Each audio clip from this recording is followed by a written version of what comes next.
Hi all, welcome back to my channel. ಇವತ್ತಿನ recipe Andhra style pappu ಅಥವಾ ಬೇಳೆ ಯಾವ ರೀತಿ ಮಾಡೋದಂತ ನೋಡೋಣ ಬನ್ನಿ.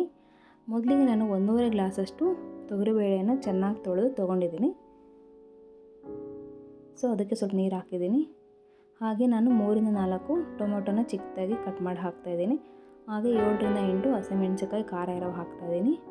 ಹಾಗೆ ಸ್ವಲ್ಪ ಮೆಂತ್ಯ ಸೊಪ್ಪನ್ನು ಚೆನ್ನಾಗಿ ತೊಳೆದು ಕಟ್ ಮಾಡಿ ಹಾಕ್ತಿದ್ದೀನಿ. ಸ್ವಲ್ಪ ಹುಣಸೆ ಹಣ್ಣು, ಹಾಗೆ ಅರ್ಧ ಕಟ್ಟಷ್ಟು ಪಾಲಕ್ ಸೊಪ್ಪನ್ನು ಚೆನ್ನಾಗಿ ತೊಳೆದು ಕಟ್ ಮಾಡಿ ಹಾಕ್ತಾಯಿದ್ದೀನಿ. ಹಾಗೆ 1 ಬೆಳ್ಳುಳ್ಳಿ ಸಿಪ್ಪೆ ಸುಲಿದು ಚೆನ್ನಾಗಿ ಕುಟ್ಟಿ ಹಾಕ್ತಾಯಿದ್ದೀನಿ. 3/4 ಸ್ಪೂನಷ್ಟು ಅರಿಶಿನ ಹಾಕಬೇಕು. ಹಾಗೆ 1.5 ಸ್ಪೂನಷ್ಟು ಎಣ್ಣೆಯನ್ನು ಹಾಕಿದ್ದೀನಿ. ಸ್ವಲ್ಪ ಬೆಲ್ಲ ಹಾಕ್ತಾಯಿದ್ದೀನಿ ಇದಕ್ಕೆ.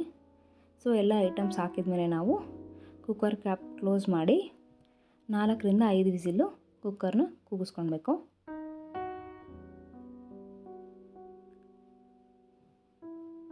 ಸೊ ಇದನ್ನು ಮನೇಲಿ ಈಸಿಯಾಗಿ ಮಾಡ್ಕೊಬೋದು ಬೇಳೆ. ಸೊ ತುಂಬ ಟೇಸ್ಟಿಯಾಗಿರುತ್ತೆ. ನೀವು ಮನೇಲಿ ಟ್ರೈ ಮಾಡಿ, ಹೇಗಿತ್ತಂತ ಕಮೆಂಟ್ ಮಾಡಿ.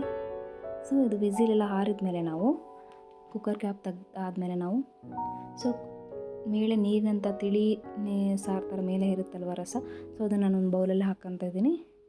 ಹಾಗೆ ಇವು ಗಟ್ಟಿ ಬೇಳೆ ಅಂದರೆ ಬೇಳೆ ಅಂಶ ಅಷ್ಟಕ್ಕೆ ನಾನು 1.5 ಸ್ಪೂನಷ್ಟು ಕಲ್ಲುಪ್ಪನ್ನು ಹಾಕ್ತಾಯಿದ್ದೀನಿ. ಇವಾಗ ಚೆನ್ನಾಗಿ ಸ್ಮ್ಯಾಶ್ ಮಾಡಿಕೊಡ್ಬೇಕು. ಸೊ ಇದು ಫುಲ್ಲು ಸ್ಮೂತಾಗಿ ಆಗಬೇಕಂದ್ರೆ ಮೆತ್ತಗೆ ಆಗಬೇಕು. ಆ ಥರ ನಾವು ಚೆನ್ನಾಗಿ ಸ್ಮ್ಯಾಶ್ ಮಾಡ್ಕೊಳ್ಬೇಕು, ಈ ಥರ ನೋಡಿ. ಸೊ ಇವಾಗ ಇದಕ್ಕೆ ನಾವು ಒಗ್ಗರಣೆ ಕೊಡಬೇಕು. ಸೊ ಒಗ್ಗರಣೆ ಕೊಡೋಕ್ಕೆ ನಾನು ಚಿಕ್ಕದಾಗಿರೋ ಬಾಣಲಿ ತೊಗೊಂಡಿದ್ದೀನಿ. ಅದಕ್ಕೆ ನಾನು 1-2 ಸ್ಪೂನಷ್ಟು ಎಣ್ಣೆ ಹಾಕಿದ್ದೀನಿ. ಸ್ವಲ್ಪ ಸಾಸಿವೆ, ಸ್ವಲ್ಪ ಬೆಳ್ಳುಳ್ಳಿ, ಹಾಗೆ ಜೀರಿಗೆ, ಹಸಿ ಕರಿಬೇವನ್ನು ಹಾಕಿದ್ದೀನಿ ಲಾಸ್ಟಲ್ಲಿ. ಸೊ ಇವಾಗ ಒಗ್ಗರಣೆ ಕೊಟ್ಟು ಪ್ಲೇಟ್ ಮುಚ್ಚೋಣ. ಸೊ ನಾನು ಇದಕ್ಕೆ ಕಾಂಬಿನೇಷನ್ ಆಗಿ ರೈಸ್ ಮಾಡ್ಕೊಂಡಿದ್ದೆ. ರೈಸ್ ಜೊತೆ ತುಪ್ಪ ಹಾಕ್ಕೊಂಡು ಈ ಬೇಳೆ ಹಾಕ್ಕೊಂಡಿದ್ದೀನಿ. ಕಲ್ಸ್ಕೊಂಡು ತಿಂದರೆ ತುಂಬ ಚೆನ್ನಾಗಿರುತ್ತೆ. ನೀವು ಟ್ರೈ ಮಾಡಿ. ಯಾರು ನಮ್ಮ ಚಾನಲ್ ಹೊಸ್ದಾಗಿ ನೋಡ್ತಿದ್ದಾರೆ, ಪ್ಲೀಸ್ ನಮ್ಮ ಚಾನಲ್ ಸಬ್ಸ್ಕ್ರೈಬ್ ಮಾಡಿ. Thank you for watching my video.